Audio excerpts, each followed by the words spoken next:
Congratulations, you clicked on the video that promises to teach you how to not get rich, which honestly might be the most useful financial advice you'll get all year, because apparently teaching people what not to do works better than every wake up at 4 a.m. and manifest abundance guru sitting in a rented Lamborghini parked in front of a rented mansion he doesn't even have the keys to. Today we're diving deep, and I mean really deep, into the 3 dumbest, most spectacularly idiotic ways human beings have tried to get rich throughout history. And by the end of this video, you will either be laughing so hard you forget your own bank balance exists, or you will recognize your uncle, your cousin, your coworker, or possibly yourself in at least one of these examples. And if it's all 3, don't worry. We're all in this financial disaster together. Let's start with method number 1, the undisputed champion of financial stupidity, the lottery, an activity so statistically hopeless that scientists could use it to explain the concept of infinity to children. Buying a lottery ticket is essentially handing your hard-earned money to the government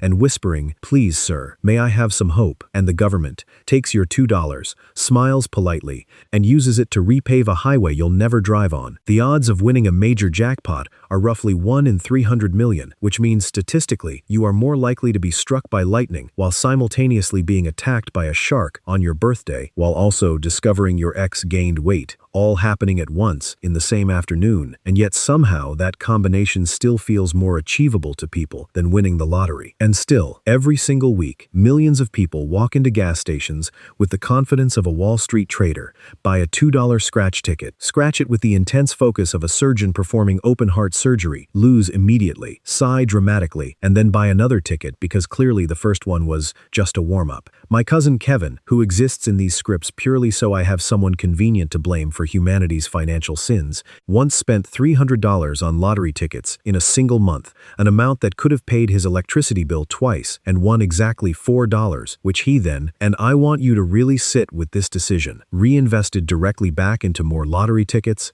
because Kevin's entire financial philosophy is basically a raccoon chasing its own tail directly into a storm drain and calling it diversifying his portfolio. People also have deeply irrational rituals around the top lottery, using birth dates, anniversaries, dead pets' names, and dreams they had about their grandmother, as if the universe personally curates numbered balls based on emotional significance, when in reality, those little plastic balls do not care about your grandmother, your dog, or your feelings. They just bounce around a machine with the emotional depth of a rock. State lotteries even run advertisements with the slogan, "You can't win if you don't play," a phrase so aggressively true yet so wildly misleading that it should legally require a warning label, because technically you also can't lose your rent money if you don't play. But nobody puts that version on a billboard. The lottery isn't a financial plan. It's a donation to the state disguised as entertainment, wrapped in a tiny sliver of false hope, and somehow that sliver is powerful enough to keep an entire multi-billion-dollar industry thriving forever. Now, let's move on to method number 2, and this one is deeply personal because at some point in your life, someone you love, a friend, an aunt, a former classmate you haven't spoken to since high school, has messaged you out of nowhere, asking if you're interested in an incredible opportunity, and that someone had just been recruited into a multi-level marketing scheme, otherwise known as a pyramid scheme,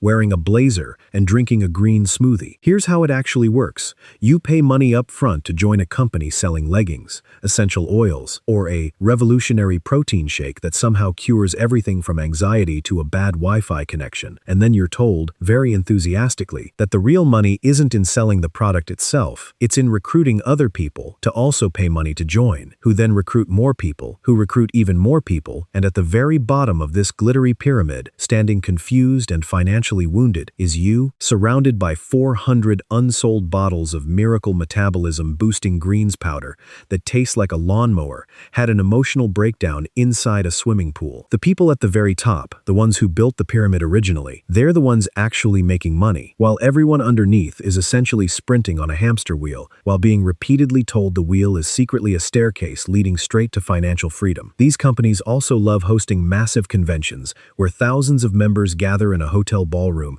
to scream affirmations together, cry during a slideshow about someone's journey, and buy branded merchandise celebrating a business that, statistically, loses money for the vast majority of participants, yet somehow everyone leaves more motivated than before, like they just attended a financial exorcism. My cousin Kevin, yes, him again, because Kevin's poor decisions fund this entire video. Once joined one of these companies, selling essential oils that cure everything, and within 2 months, he wasn't just broke, he smelled like a candle store having a full-blown anxiety attack, and his family group chat was quietly renamed, without his permission, to Kevin's Wealth Warriors, a title so aggressively optimistic that it deserves its own chapter in a psychology textbook about denial. The language used in MLMs is honestly a masterclass in branding. They never call it a pyramid scheme. They call it being your own boss, girl boss energy, financial independence, when really, underneath all the glitter and motivational quotes, it's just Kevin alone in a garage, whispering to a bottle of unsold lavender oil, "Please, sell yourself. I believe in you," while his actual bank account slowly dies in silence. And now, for method number 3, the crown jewel of modern financial disaster. Day trading based on advice from a 19-year-old on TikTok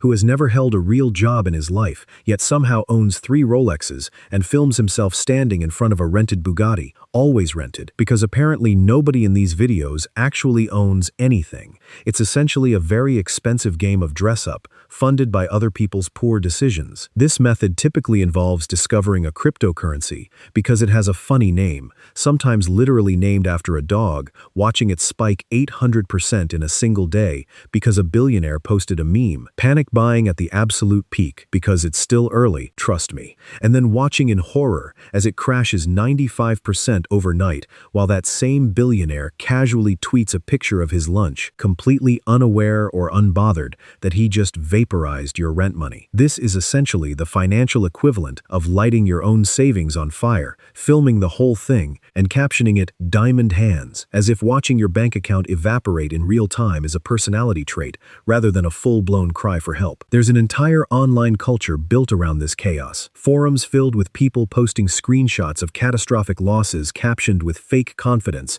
memes about buying the dip when the dip is actually a bottomless canyon, and countless influencers selling online courses teaching you how to get rich, which, if you think about it for more than 3 seconds, raises the obvious question of why someone who allegedly knows the secret to guaranteed wealth is spending their time selling $49 PDFs instead of just quietly becoming a billionaire themselves. Kevin, predictably, put his entire paycheck into a coin because, and I am quoting him word for word, the logo had a cool dog on it, and within 4 days that coin was worth less than the digital pixels used to draw the dog's tiny cartoon face. And Kevin, sitting once again in his garage, surrounded by unsold essential oils and a stack of unscratched lottery tickets, staring blankly at a portfolio that had dropped 99%, said, and again I am quoting him directly, "I think I'm just early." Kevin is not early. Kevin has never been early. Kevin has been financially struggling since method number 1, and at this point, he should honestly just accept a sponsorship deal, warning other people not to become him. So, there you have it, the 3 dumbest ways to try and get rich: buying lottery tickets and essentially donating your money to statistical impossibility, joining a pyramid scheme, and slowly transforming your garage into a tragic museum of unsold products nobody asked for, and day trading meme coins based on the financial genius of a teenager whose only real qualification is standing near a rented supercar. The real punchline hiding underneath all of this chaos is that actual, lasting wealth is built slowly, boringly, through consistent saving, patient investing, and disciplined habits that involve absolutely zero dramatic Instagram captions or crying during a hotel ballroom slideshow. But nobody wants to hear that because it doesn't come with a cool dog logo or a rented Bugatti in the background. So the next time someone confidently tells you they've discovered the secret to getting rich quick, just picture Kevin, alone, in his garage, smelling faintly of lavender, holding a lottery ticket in one hand